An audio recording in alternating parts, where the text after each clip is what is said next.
Recorde, vamos ver. 1, 2, 3.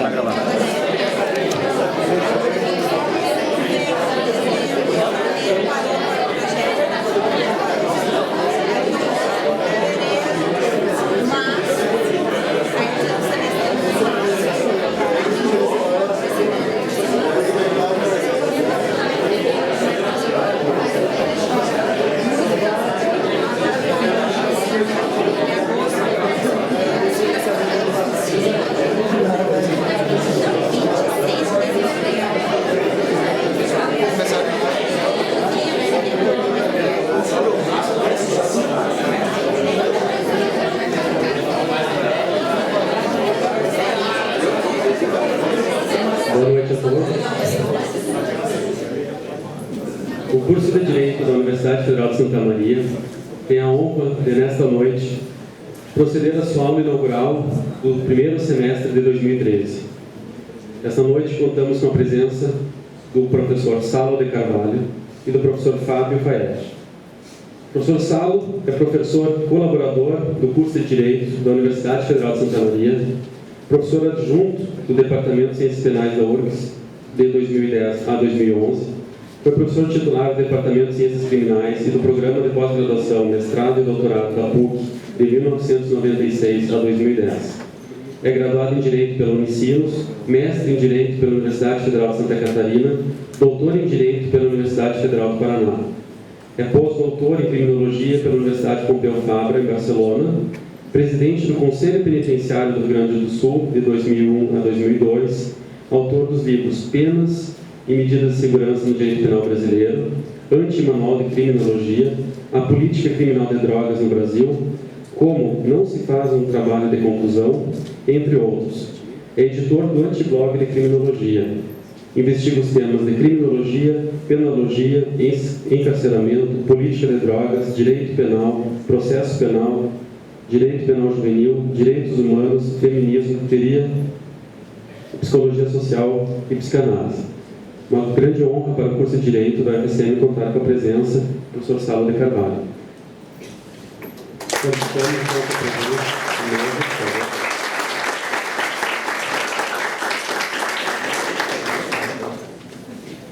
Chamamos à mesa, então, o professor Fábio Agni Faetti.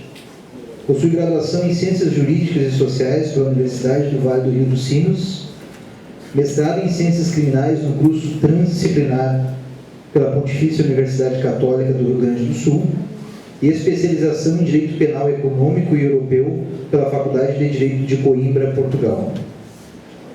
É doutorando em Ciências Criminais pela PUC Rio Grande do Sul, tem larga experiência na área de Direito Penal com mais de 10 anos de docência em nível superior, tanto na graduação como em cursos de pós-graduação e de preparação para concursos públicos.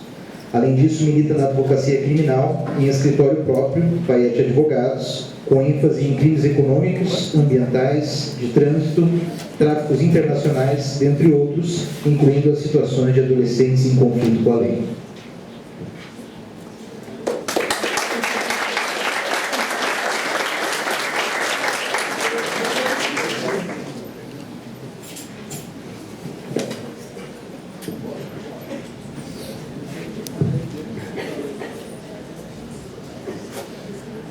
Muito boa noite a todos.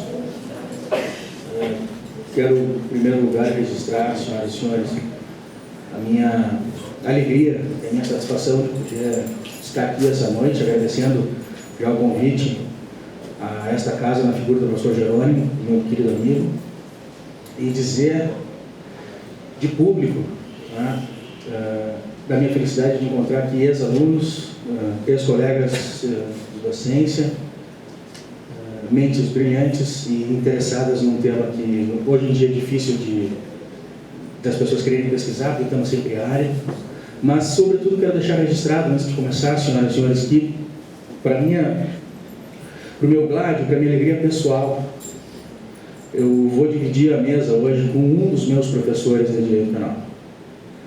Não só professor lato sensu, mas o professor que me pegou pela mão em 97 e disse assim: Che, vamos fazer um grupo de pesquisa aí, vem pesquisar comigo.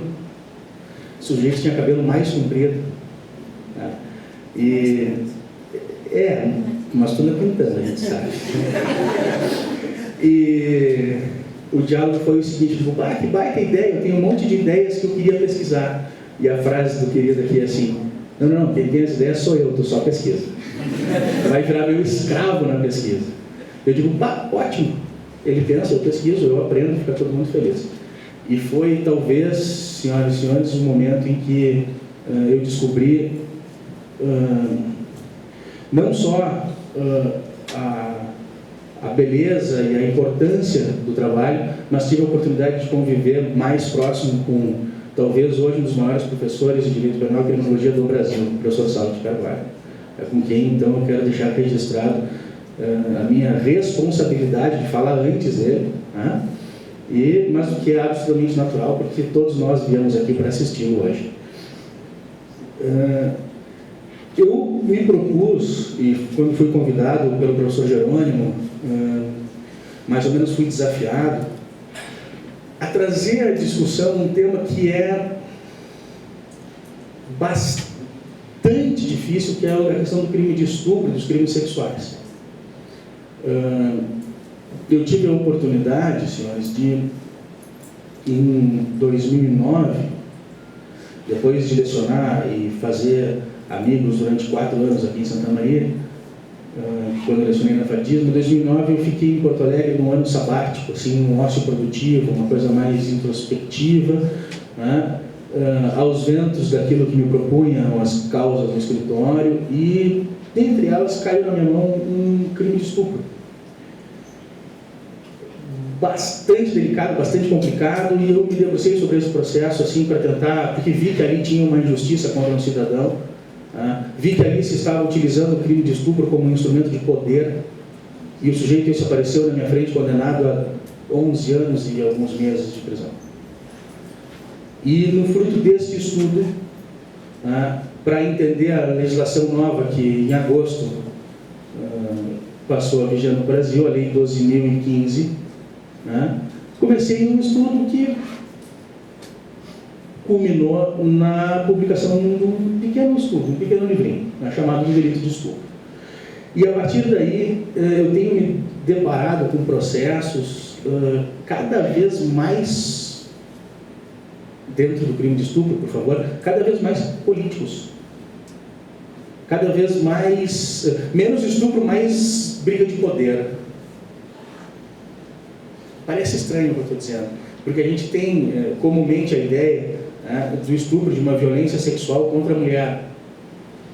Então, é claro que eu sei que os senhores aqui já têm a noção, que a lei é de 2009, já tem a noção das mudanças que a legislação trouxe, de como a coisa está séria hoje em dia. O colega ali já sabe, já deve ter sentido, eu espero, na noite, quando resolveu encostar uma colega na parede e entendeu que, não posso mais fazer como fazia antes de agosto de 2009, porque se a colega ali não gostar de chamar 2 amigas e for na delegacia da mulher, amanhã eu estou preso por estupro, né? Ele leu a lei e deve ter cansado disso, certamente, porque o que a gente vê na militância da advocacia é isso: pessoas, homens, mulheres, processados por um crime que talvez seja o mais grave de todos, cujas consequências são quase imediatas com a prisão, e eu não preciso falar sobre o que acontece com os estupradores no cárcere, porque isso é de conhecimento mais ou menos geral,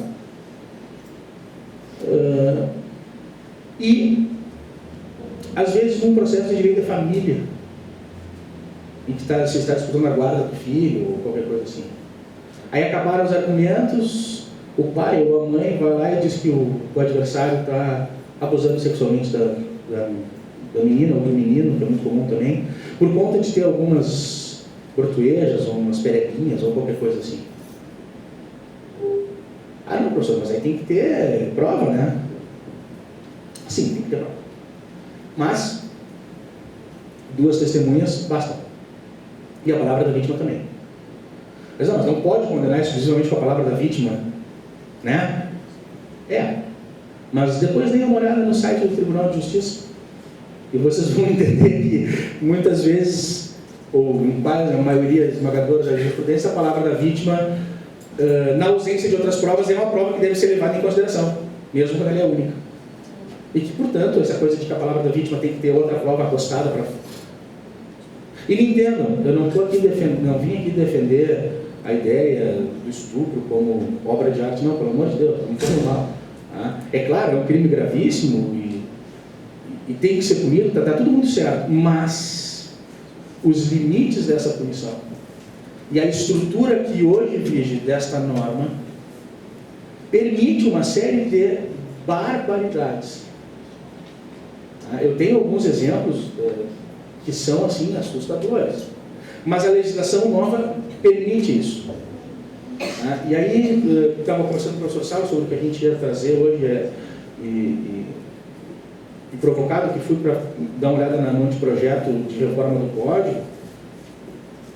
Eu sou obrigado a dizer que,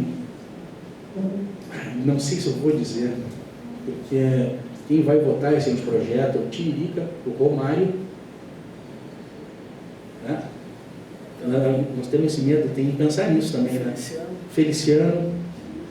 Esse pessoal vai analisar e vai dizer, não, vamos mudar aqui no estupro, vamos mudar. Esse é o pessoal que vai fazer essa...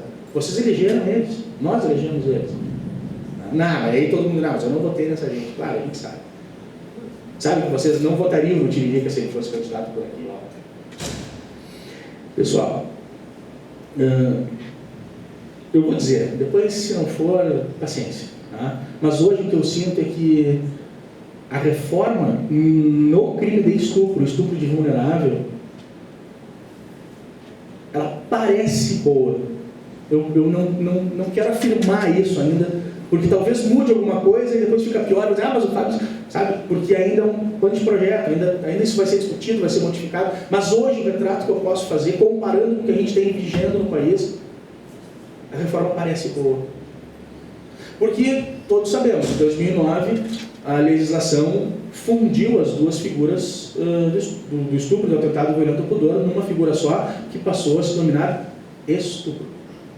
Onde se lá constranger alguém, mediante violência ou grave ameaça, à conjunção carnal. Ou a praticar ou permitir que eles pratiquem outro ato libidinoso. Simplesmente juntou as duas proibições num tipo só. Alguns, na época, disseram que teria havido a abolição crimes do atentado violento ao pudor, falou um monte de coisas nesse sentido aí. A proibição continua ali, perfeita no tipo, está tudo certo. Essa modificação vem atender, para que a gente entenda por que se fez a modificação, vem atender a legislação italiana, o Estatuto de Roma, né? que quando trabalha a questão sexual tem um tipo e não faz distinção de gênero. Né? O Brasil vem se adequar então ao Estatuto de Roma, faz essa modificação, e aí a ideia é ajeitar os problemas que a legislação anterior tinha. Por exemplo, a extensão do atentado violento ao pudor.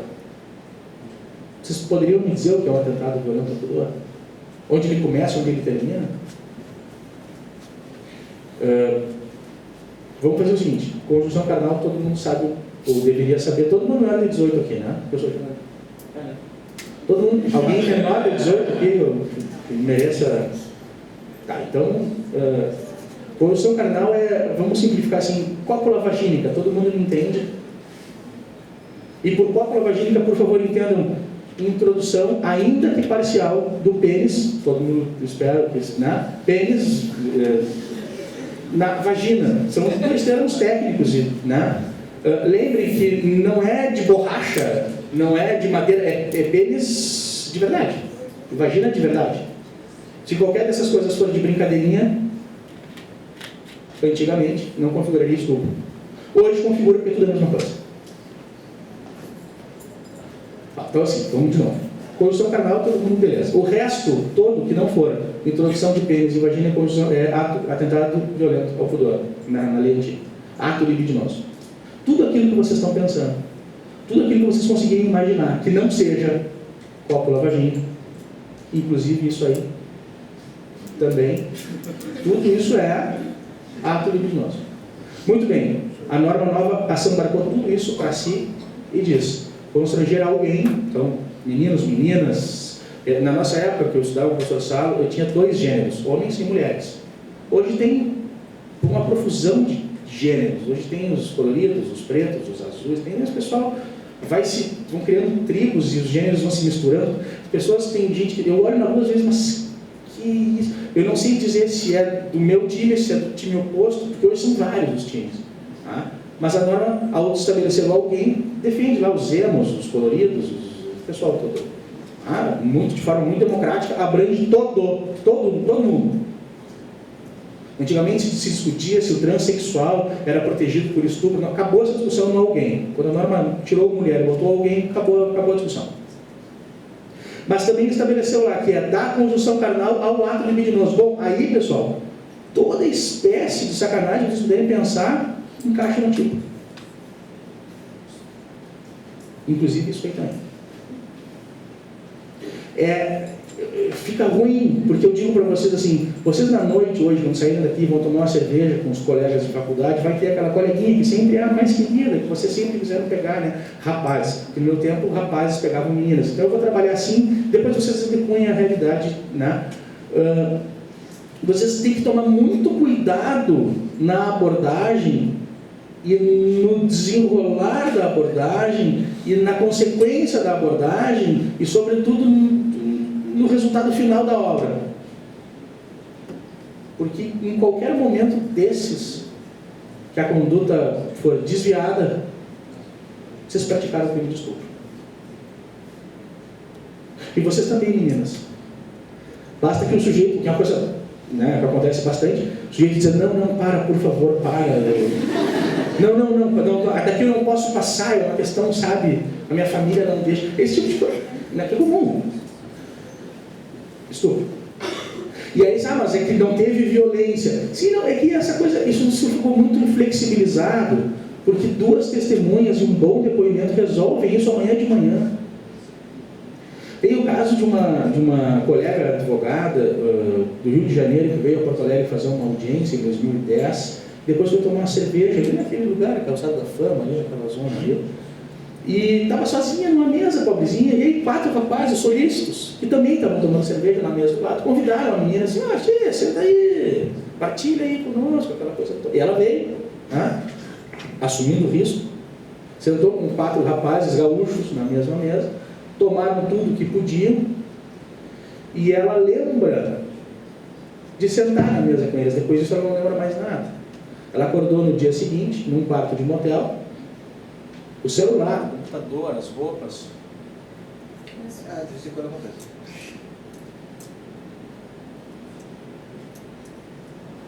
Enfim, todos os pertences, eu veio no fundo, tem retorno aí, beleza? Todos os pertences estavam ali, então não teve nenhuma espécie de subtração nem nada. E o legal é que o celular dela estava ali também, e ela resolveu olhar e achou várias fotos e vários vídeos daquilo que ela teria feito com os sujeitos durante a noite. Porque é ela que está fazendo. Ela se viu fazendo uma série de coisas que ela jamais pensou fazer com 4 pessoas. Ou melhor, com uma pessoa, quem dirá com 4. Tá? Muito abatida, ela pegou o que tinha dali, foi na delegacia da mulher, mostrou os vídeos e disse, olha, eu fui vítima disso aqui. Eu sentei para tomar um chopp depois do trabalho e fui vítima disso aqui. Tá? Não me perguntem como. Identificaram os 4 sujeitos, os 4 responderam por crime de estupro e os 4 foram condenados. Aí vocês dizem, mas não tem nenhuma testemunha nessa função aí. Não tem, mas tem um vídeo dos caras efetivamente. E em nenhum momento ela parece constrangida nos vídeos, nas fotos. Mas, e aí vem o que é lindo da argumentação jurídica. O fato dela ter procurado a autoridade e dizer ser constrangida é suficiente. E a palavra da vítima nesse caso é suficiente porque não tem outra testemunha. Que os crimes sexuais acontecem não em público. Acontecem nos locais escuros. Blá, blá, blá.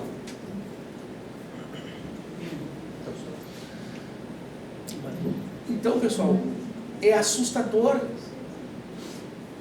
Claro que é um caso que faz, certamente, vocês pensaram, não, certamente drogaram essa menina, se ela não lembra de mais nada. Né? Quem em sã consciência, menina, se sentaria numa mesa com 4 rapazes para tomar chopp e aceitaria fazer um quarto único a noite inteira, batendo fotos e filmando? Né? Obrigado, professor. Nós pensamos isso. Quem, menina em sã consciência, faria isso? Olhos. O fato é que não tem prova de violência, não tem prova de droga, não tem rastro de droga, não tem absolutamente nada disso. E os 4 foram condenados. Eu disse para tu falar primeiro, agora tu vai ter que gastar a garganta. Mas esse é um exemplo. E como esse eu posso passar a semana contando histórias para vocês aqui de situações em que não se precisa sequer de exame de corpo de delito, basta a palavra da vítima e 2 testemunhas dizendo, realmente ela sofreu bastante no pós-fato. Aí, pessoal, imaginem um ônibus lotado, coisa que aqui a gente, né, não tem muito, Santa Maria não tem ônibus lotado, né? Nenhum lugar do Brasil tem isso, é uma invenção. Mas se o sujeito, atenção, entra no ônibus lotado com ânimos de se esfregar em alguém, desculpa o termo, colega, mas é que, né? Eu não vou imaginar que o cara vai entrar no ônibus, tá lotado, vai ter contato físico, todo mundo sabe que está acostumado, o ônibus e tal, para lá e para cá, mas imagine um sujeito que entra no ônibus querendo esse contato físico mais ou menos sexual para satisfazer a sua lascívia. Existe tarados que tais. Tá? Aí o sujeito entra no ônibus, escolhe uma vítima, aqui fiquem à vontade para imaginar a vítima que vocês bem quiserem no ônibus com vocês, e vai curtindo, movimento para cá, movimento curva para a esquerda, curva para cá. Feliz da vida. Desculpa. É difícil acreditar, né? Mas não é assim, tem que ter violência. Ou tem violência, ou tem a situação que impossibilite a defesa da vítima. E o ônibus lotado, por exemplo, é uma delas. E aí a gente está falando do estupro de vulnerável, que é a pena um pouquinho maior, é de 8 a 15, e não de 6 a 10.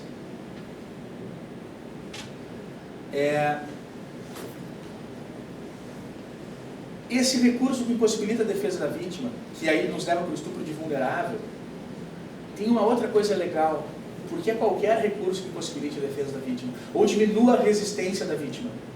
E aí entra a cervejada, aquela do final de semana. Não precisa ser uma cervejada, pode ser 2 tequilinhas, 1 tequilinha, dependendo da vítima. E aí a autoaposto em peligro, às vezes, é o mais comum. Hoje eu vou beber, porque sexta-feira eu vou me entorpecer lá na casa do fulano, essa alegria. As gurias vão estar lá, piscina, churrasco, só festa. Alegria total. O sujeito vai lá, se enxuga, escolhe a linha de biquíni na beira da piscina.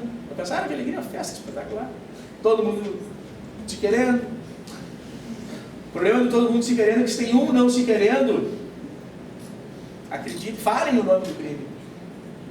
Porque basta que a pessoa essa que não está querendo pegue 2 amiguinhas que estavam na festa também, assim, que podiam estar querendo, é verdade, mas que viram que a pessoa ali não estava querendo. E que, portanto, ela foi levada por esses malvados, malandros, até o quarto, enfim, ou para dentro da piscina, ou para a casa das máquinas, sei lá para onde, e foi vítima de atos libidinosos que ela não queria, ou não tinha consentido de todo, ou não sabia se queria, testou, não gostou e aí se arrependeu. Falem o nome, estupro de vulnerável. Porque a legislação hoje permite. É assustador, eu sei. O colega está com uma cara de espanto. Não te assusta, é assim mesmo. A legislação é assim. É duro trazer esse dado da realidade, mas é um dado da realidade. Tá? A gente tem...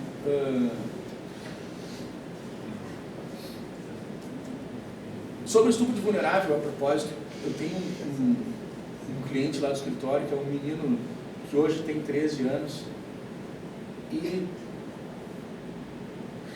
eu não sei explicar para vocês a tecnologia da coisa, tá? Mas tinha uma festa dos amiguinhos, eles todos tinham 11 anos, era uma turma de colégio, foram todos fazer uma pizza com refrigerante na casa do Pedrinho, não sei o nome do grupo, a cobertura lá e tal.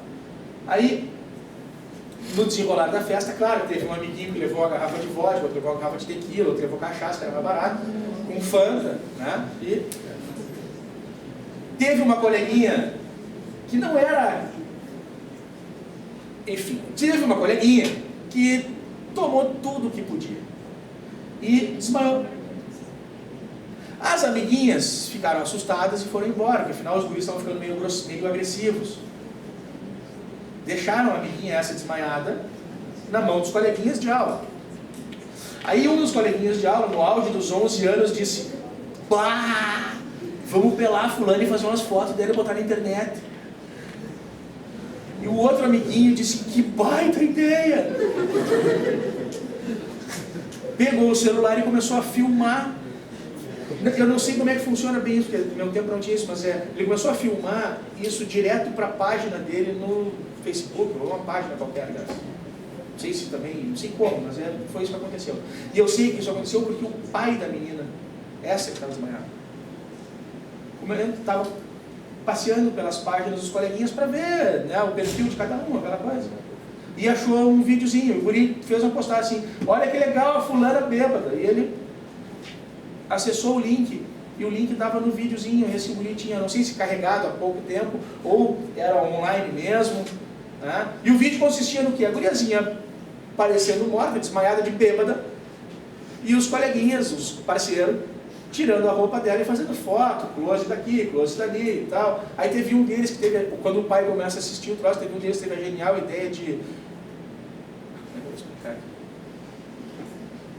Genial ideia de... Bom, paciência. Todo mundo é maior de 18, né? Esfregar o órgão genital dele no corpo da menina. Então ele se pelou na frente da câmera e do jeito que estava a coisa, ele começou a esfregar na colega. Sem falar nenhuma baixaria, me entenda. Não disse nada assim, não. Uma coisa profissional. Foi ali, ele esfregou a parte pudenda dele nas partes pudendas da menina, sendo filmado, para mostrar que ele era o cara, entendeu? E o pai da menina viu isso e, evidentemente, tomou as providências legais. Né? O menino foi processado, está sendo processado. O pai, o dono da casa, também foi responsabilizado. O pai da menina, o pai do menino que permitiu que o guri levasse bebida alcoólica também, parece que teve um incômodo forte. Para ilustrar como isso é amplo, tem um casal que me procurou esses tempos, pais de um menino que à época tinha 13 anos de idade, quando me procurou. Uma situação muito legal, legal agora que eu estou contando para vocês, a situação é a seguinte: esse casal morava no condomínio e o casal da casa imediatamente do lado tiveram um filho na mesma época, nasceram mais ou menos no mesmo dia, no mesmo hospital, foram criados juntos como se irmãos fossem, porque são amigos, né? Os dois criados, um menino e uma menina, estudaram no mesmo colégio, desde bem pequenininho, são tidos como namoradinhos. Fulano é namoradinho da fulana e tal. Festa de aniversário, aí tu cuida da fulana, e o guri, cuidava da fulana. Até que lá pelos 8, 9, eles começaram a namorar, de fato, incentivado pelos pais. Claro, aquele namoro lúdico, de passear de mãozinha, andar de bicicleta no verão pela praia, sabe? Aquelas coisas de filme americano, assim, troço maravilhoso. Aos 12, quando tinham as crianças de 12 anos, a mãe da menina chamou o pai para um canto e disse: "Olha, não dá mais para esconder. Ela está entrando naquela fase. Vamos ter aquela conversa com ela, porque eles estão namorando. É inevitável." O pai ficou meio contrariado e tal, cedeu, chamaram um casal amigo para um jantar e disseram: "Olha, a gente está pensando em... já que vai acontecer, porque eles estão os dois com 12 anos, é inevitável. A gente está pensando em pelo menos orientar. Vocês não acham uma boa?" Aí o pai do guri disse: "Olha, pois é, não sei, o que tu acha, mulher?" E a mulher disse: "Pois é, não sei", ficou aquela coisa e tal. Combinaram então que as meninas iam levar a menininha para o ginecologista para fazer aqueles exames todos, se preparar lá para o momento da, vamos chamar assim, né? O momento da estreia, e o pai do menino, e o, atenção, sogro, porque né, eles são namorados. Os rapazes ficaram de fazer, então, a preparação do rebento para a estreia. Que foi depois do jogo de futebol, saíram do jogo os três, foram para a zona, né, pegaram meia dúzia de meninas e fizeram um quarto único, 2 adultos e uma criança de 12 anos. Tá? O pai e o sogro. Ai, filhão, vamos lá! E o guri, a versão do guri disso é sensacional. O guri diz assim, pois é, né, tio? Pois é, né, doutor? Mas é que o pai ainda é estranho, né? O pai com outra, né? Mas o tio fulano pelado não deu, né? Então, o guri não conseguia se mexer na brincadeira essa, ele ficou assustado, a mulher pelada pra lá, o pai pelado com outra mulher, o sogro, o tio fulano pelado, com aquela barriga ridícula de fora, correndo atrás dele. O guri se constrangeu e não conseguiu fazer muita coisa.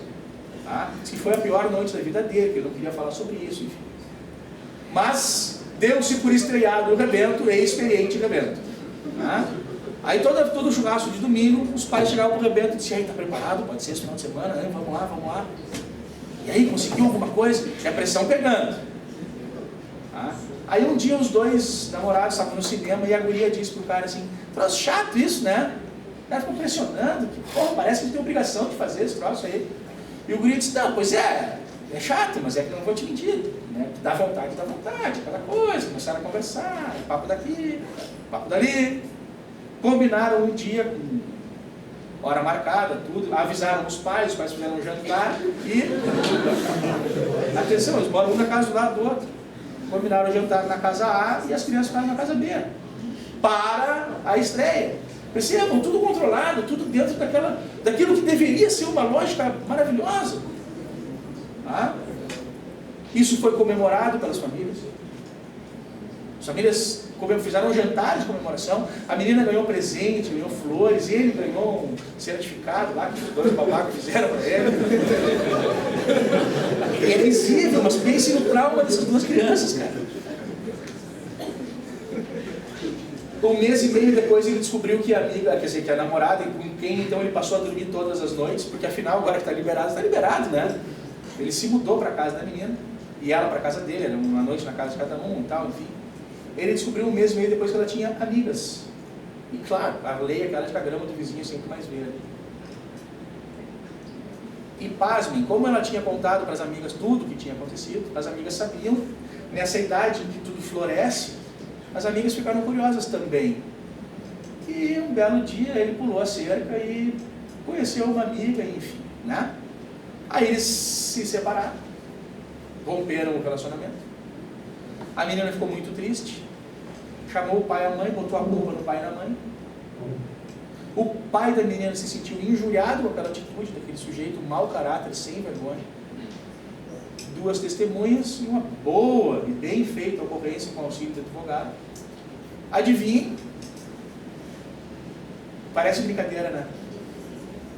É uma situação que a gente chama de estupro bilateral. Porque ambos eram menores de 14 anos. Estupro de vulnerável bilateral. Ambos são menores de 14 anos. E no estupro de vulnerável, a lei estabelece o parâmetro de 14 anos. É praticar, ter relação sexual com um menor de 14 anos. Então interessa o que vocês fizerem. Se é menor de 14, não façam.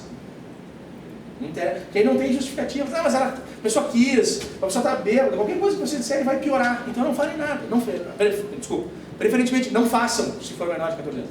Mas se fizerem, pensem, não vai ter o que vocês digam que vai exculpar ou diminuir a pena. E nesse caso é um estupro bilateral, olha que coisa maravilhosa. É claro que quem deveria responder por isso são os pais dessas crianças. Tá? Todo mundo acho que concorda com isso. Mas é interessante essa história, pessoal, porque ela tem um quê de lógica. Claro, poxa, vamos ajudar, já que essas crianças, né, vão. E ao mesmo tempo um quê de absurdo. E o trauma desse guri, com quem eu tive a entrevista mais longa, tá? O trauma desse guri para falar nessa situação toda é infernal. Ele tem um troço distorcido de uma maneira na cabeça dele que é um perigo. Ele vê diferente a coisa. Porque afinal, ele foi levado a conhecer a coisa de uma forma não natural. Não sei se vocês me entendem. E aí, a gente está trabalhando, claro que eu estou fazendo um pouco de troça da situação toda, até para que vocês possam terminar de me ouvir, porque senão todo mundo sairia, se eu falasse sério sobre isso, todo mundo sairia correndo. É um crime muito grave, é um crime muito delicado de trabalhar ao mesmo tempo. Tá? E a legislação atual, ao estabelecer esses parâmetros, que um beijo lascivo que vocês deem numa colega de aula na noite hoje, pode ser estupro. Sabe aquele beijo, o sujeito pega a prenda, joga na parede do CTG e se agarra assim como ouro com abóbora na pobre da prenda. E aí a prenda fica tentando se esquivar e o louco tentando alisar aquilo que ele pode alisar, e sabe? Se a prenda, o beijo pode ser correspondido, e essa é a parte legal. Ele pode ser correspondido, mas no momento seguinte a prenda se arrepender, pega 2 testemunhas e está feito o problema. Então, se vocês forem fazer isso com as prendas agora, no 20 de setembro, façam de forma que ela não se arrependa. Porque aí, né? E vocês, meninas, muito cuidado, porque o pessoal hoje, esses rapazes de hoje em dia, são muito de dizer, não, melhor não, deixa assim. Então, cuidado na abordagem, principalmente na abordagem. Porque a legislação ela não começa com um beijo lascivo. Pode ser uma esfregadela, uma palpadela para ver a textura. Tipo, com licença. Vocês pediram licença, quer dizer, se a pessoa diz, tudo bem, vai lá, tá, não tem crime. Agora, se a pessoa que não deixou e vocês testaram a textura, e a pessoa se constrangeu, a pessoa não gostou, bom, aí a gente tem crime. Percebam, uma pena de 6 a 10 anos por uma simples apalpadela. E quando a gente coloca o componente então político, ou o componente do que é o que eu chamo de componente do poder no meio, piora, porque aí são relações familiares. Eu tenho um processo, já estou finalizando, tem um processo, pessoal, que eu tive a grata satisfação de trabalhar. O sujeito apareceu lá no escritório condenado a 11 anos e 9 meses por atentado violento pudor contra a própria afilhada. Aí eu sentou um cidadão na minha frente, sem nenhum assim traço de maluquice. Vem cá, e aí como é que foi os troços? Não, pois é, isso aí é a minha afilhada, que chegou lá em casa domingo desses aí e veio correndo. E minha afilhada é mais alta que eu, é um mulherão assim, é corpulenta, ela tem 12 anos. E usa aquelas roupinhas miniatura, e veio correndo e pulou em mim, se agarrou em mim, assim, tipo, um braço e perna. Eu fico, opa, imagina, figurinha assim, era um cotoco pequenininho, veio um mulherão daqueles, assim, com as roupinhas pequenas, correndo, e pulou em cima daquele cotoco pequenininho, para baixinho, que ia arrancado, abraçou ele com pernas e braços, encheu ele de beijo. Pensei comigo, esse tarado deve ter tido ereção, deve ter levado a mulher para a cozinha, aquela coisa. Diz ele, aí, né, doutor, como eu sou padrinho, tirei ela de cima de mim, sentei ela numa cadeira, sentei do lado, o pessoal, a família estava toda na varanda da casa tomando mate, e expliquei para ela que uma menina de 12 anos não pode mais ter esse tipo de comportamento, porque afinal ela não pode subir no colo de ninguém, nem pode usar esse tipo de roupa, nem isso, nem aquilo. Segundo ele, deu um sermão na menina para que ela aprendesse a se comportar como uma menina de 12 anos. Não mais uma criança, mas assim ele falou um termo que pode denunciar, ele falou uma princesa de 12 anos. Aí eu digo, chamou de princesa, tá, né, bom, mas enfim, eu e a minha leitura, né, do caso. E o sujeito achou que não ia dar nada esse negócio de processo, não contratou advogado, não fez prova, não apresentou testemunha. E o pai dessa criança de 12 anos devia dinheiro para ele. E a menina teve uma crise de choro no final do dia. E o pai sentou do lado dela e disse, o que aconteceu? Eu disse, o Dito foi ríspido comigo. Porque afinal me disse aquele monte de coisas. Que coisas? Ele passou a mão em ti? E a menina disse, não, mas um não muito firme.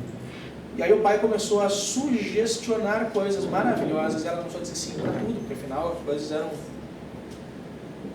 Ele contou para a esposa é a empregada doméstica da promotora de justiça da cidade. E o resto não precisa contar. sujeito saiu condenado a 11 anos e 9 meses de reclusão. Apareceu lá no escritório, me contou essa história aí, li o processo, não tinha nenhuma desgraçada prova a favor dele. Só o interrogatório da menina. Atenção. Muito legal. Eu conto porque assim é bacana isso. Bacana agora, aqui, né? Coitado do cara, ele deve ter sido inferno. O interrogatório da menina, o juiz pergunta assim: ele passou a mão em ti? Eu disse: aham. Em tal lugar, né? Eu disse: é. E aí, ele gostou? Né? Ficou aquele silêncio assim. Mas ele te avisou assim com as duas mãos: aham. No lugar que tu faz xixi: aham. E tu tava na garagem: aham. E a garagem estava escura: aham. Se ele tivesse dito que tinha um dinossauro, eu teria dito aham. Porque a guria não fala, ela não fala nenhuma frase. O interrogatório dela é só aham, aham. Não tem nenhum não também. Aí, muito estudo depois, pessoal, eu fiz uma apelação daquelas assim, sabe, me esforçando ao máximo. E o desembargador que vai decidir a situação diz assim: ó, nenhuma das preliminares de nulidade, tinha várias nulidades, nenhuma das preliminares tem relevância, portanto, não vou analisá-las. O que já é um problema, mas discutam isso depois. Quanto ao mérito, nenhuma das teses alegadas pela defesa tem a ver com os autos. E aí, e portanto, a condenação é imperiosa. Ela passa a fazer um estudo sobre a condenação. E ao final diz assim: entretanto, eu entendo, pela leitura dos autos, que o fato não aconteceu. E, portanto, mantém a condenação, mas não pelo crime consumado, pelo crime tentado. E aí aplicou a pena do jeito que ela achou melhor. Nada disso foi objeto de pedido meu, pelo menos, nem do Ministério Público, nem de ninguém. Isso é muito importante que se diga. Tá? Aí vocês vão dizer: vocês estão estudando isso? Vocês vão dizer: não, mas para aí, se ninguém pediu, né? Mas é que ela entendeu assim, e aí? Vou reclamar? O cara saiu de lá com 3 anos de detenção em regime aberto. Não vou reclamar, né? Mas devia. Porque ficou uma coisa, aí a impressão que a gente tem, eu tenho outros exemplos parecidos em que a gente levanta dentro do crime, falando de tipicidade, falando isso que a gente estuda. E a resposta que vem do lado de lá é assim, ó: não, esse crime é um crime muito grave, a palavra da vítima aqui é importantíssima, e portanto mantém a condenação, aumenta a pena, ou mantém a condenação, diminui a pena. E tudo aquilo que a gente estuda, tudo aquilo que a gente mexe, isso passa batido, pessoal. Isso passa batido. É ruim de trabalhar. Às vezes eu perco a vontade porque é ruim de trabalhar num processo em que a gente estuda, e o sujeito, quando vai analisar, diz assim: não, nada disso aí é relevante, porque o fato aconteceu, mas não foi assim, foi tentado, pelo amor de Deus. Nenhuma linha do processo fala em tentativa. Mas, se entenderam assim, então paciência, azar do goleiro. E total, é mais benéfico, né? Bom, então tá, o cara entrou com 11, saiu com 3, bati, eu uma baita vitória? Não, né? O direito prosperou? Não, né? Nesses são os casos que eu digo que o direito é estuprado. Porque fazem qualquer coisa com ele e a gente acha que, sabe, tá, beleza. E só fazendo um gancho, a pedido da professora Ângela, se faltar luz aí sim, eu vou trocar de assunto daí. Senão que eu vou tirar para no escuro, não vai dar, né?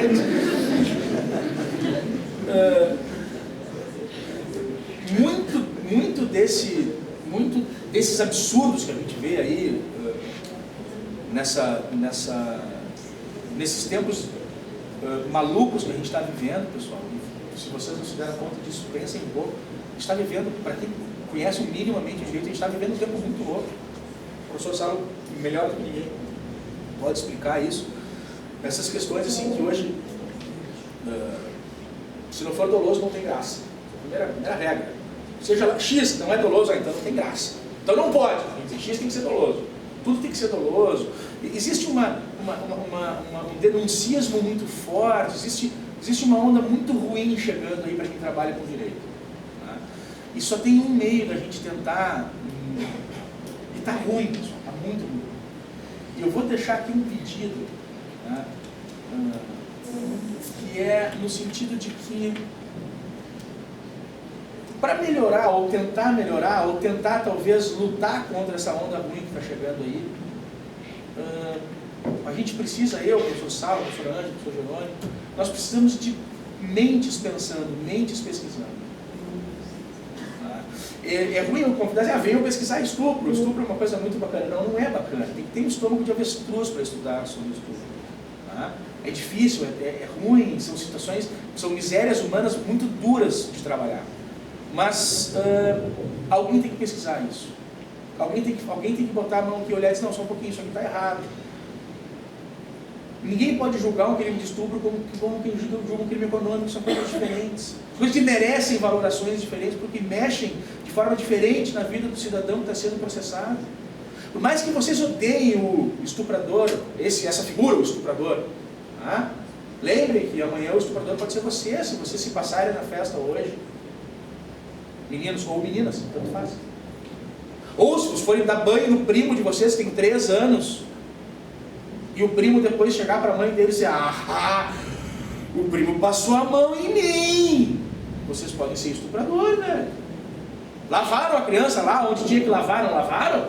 Então passaram a mão lá. E aí? Mas era para dar banho. Pense nisso. É muito sério isso, pessoal. É uma acusação muito séria para algo singelo. Basta que exista uma rusga na família, basta que exista um estopim. Qualquer, não precisa ser nada muito sério. Uma coisinha qualquer. Essa figura mítica, que antigamente era um monstro e tal, hoje pode ser qualquer um de nós. E para melhorar isso, pesquisem, pelo amor de Deus. Qualquer coisa. Qualquer pesquisa ajuda. E não precisa ser no direito criminal, pesquisem no direito do trabalho. Um dia vocês descobrem a luz e vem, não tem problema. Comecem pesquisando o direito das coisas. Aí vocês vão descobrir que lá não existe mais o que pesquisar, porque, né? Aí vocês vão acabar ao natural, vindo para o direito penal, para a filosofia, para a criminologia, que é onde a gente precisa, sabe, de gente pensando. Pesquisa de direito de família, é uma chatice do inferno. Aí você tem esse ramo aqui, direito de família, essa questão de estupro e tal, para resolver essa questão. A tese do estupro do direito de família dá um baita trabalho de conclusão. Claro que é mais direito penal do que direito de família, mas não contem para eles, sabe? Enganem, pesquisem. Nós estamos precisando de gente para ajudar nesse momento. A coisa está muito difícil, está muito ruim para quem opera com direito penal, principalmente. Tá? Não porque a gente quer defender a bandidagem e não tem como. Não, as armas estão todas aí. É que a bandidagem passou a ser, nós passamos a ser a bandidagem.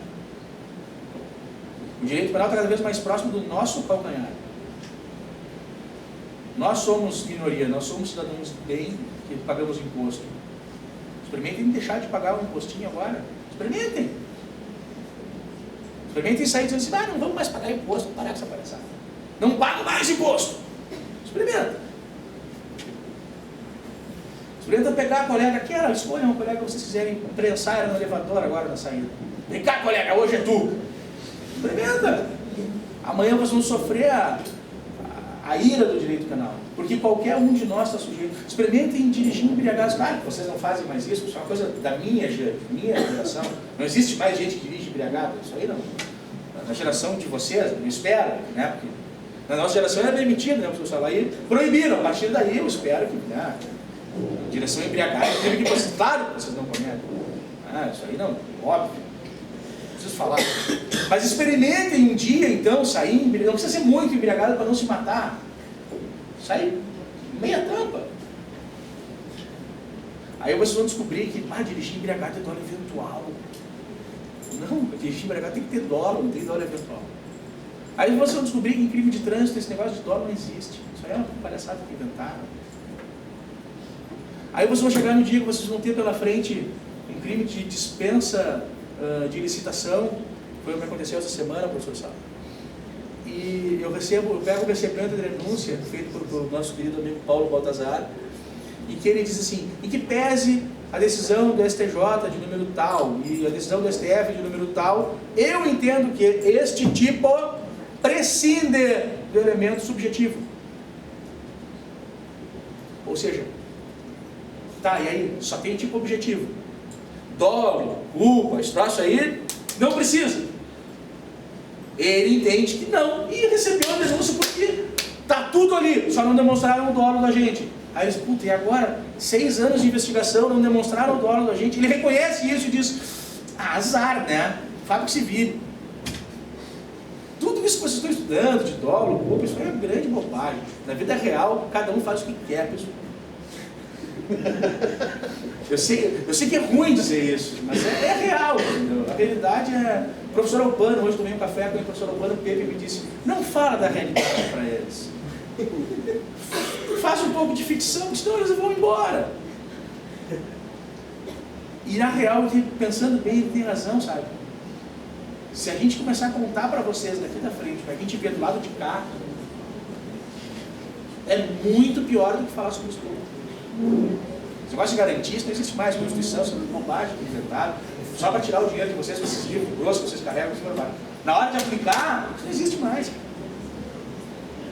Ou vocês acreditam que o artigo 319 tem efetiva aplicação, 319 do CPP?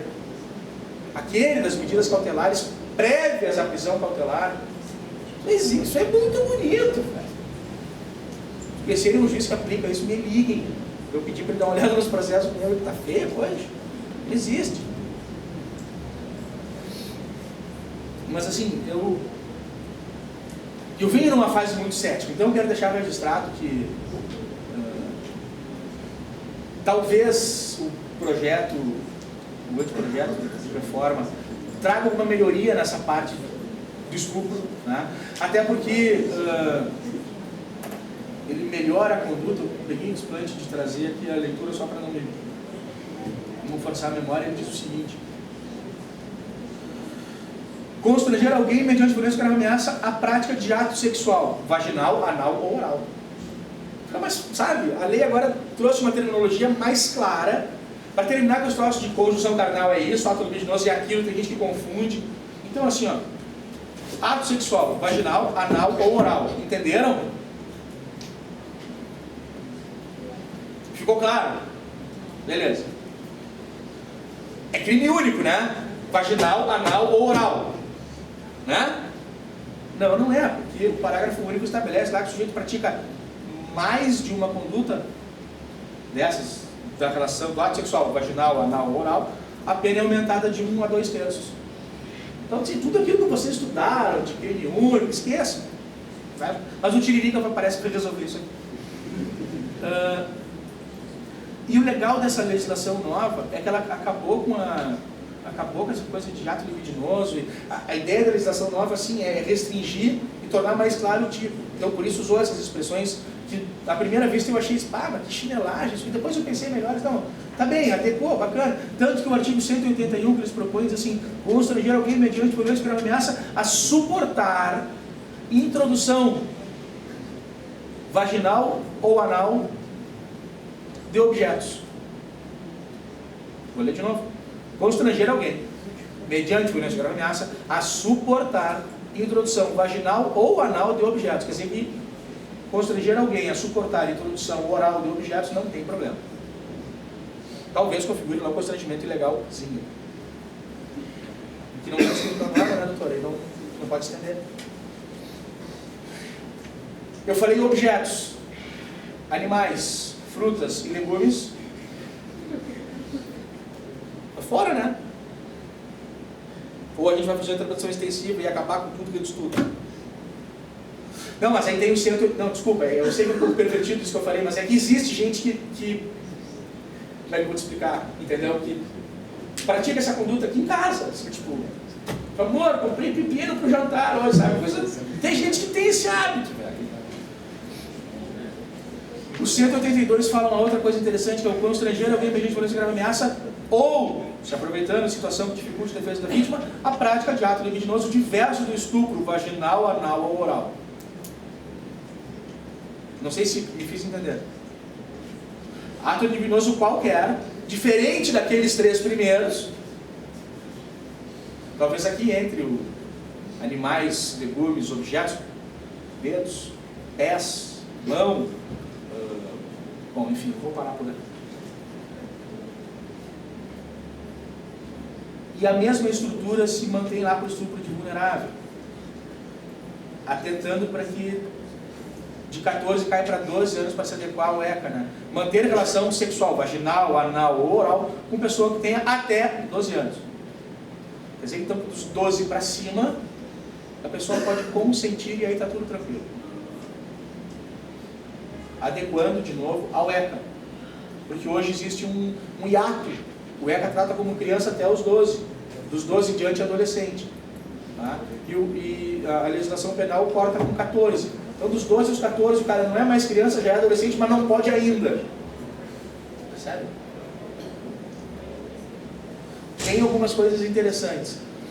Eu ando muito cético, pessoal, com relação ao direito e essas coisas todas. E peço desculpas se porventura desiludi ou constrangi vocês com algumas das minhas ideias aqui, mas é que é muito ruim a gente estudar uma matéria, estudar, e na hora de aplicar na prática a gente vive do outro lado, o sujeito que está lá não está estudando. Né? Ele estudou, passou no concurso e está lá caneteando, ou está jogando tênis, enquanto o assessor dele está lá fazendo. Né? Isso machuca, a realidade é muito, a realidade crua dói muito. Então eu vou me despedir de vocês com uma ideia muito simples, que eu tenho dito nas palestras que tenho feito sobre estupro aí ao longo do estado. Né? É uma ideia singela, né? Que eu gostaria que vocês levassem consigo. Não façam. Eu sei que parece meio óbvio, né? Não façam. Se forem fazer, pensem bem no que vocês estão fazendo. Porque pode ser que vocês estejam praticando o crime de estupro. E se porventura isso acontecer, vai ser ruim. A ideia é um pouco dura, mas é real. É assim, quando vocês forem, sabe, tá meio borracho lá, tá naquele clima todo, pensa 2 vezes antes de, sabe? Porque para vocês avançarem o limite do permitido nesses crimes sexuais, da maneira como a gente tem hoje estabelecido, é muito fácil. Então, ainda mais que eu sei que na faculdade é uma alegria. Não, aqui na Federal o pessoal estuda mais do que nos outros lugares, mas que tem festa, e o pessoal bebe, tem pessoal que bebe ainda, uma coisa demodê. Na nossa época o pessoal bebia, agora sabe-se que faz mal, que nem cigarro, ninguém mais fuma hoje em dia. Né? Cigarro, bebida, somente que, claro, que vocês não fazem. Então não estarão assim expostos a esses riscos da sexualidade. Né? Atenção! O direito penal, o dia que começar a correr atrás de vocês vão odiar a brincadeira. Então, assim, deem uma lida na lei, sabe? Antes de ir para a noite, é sempre bom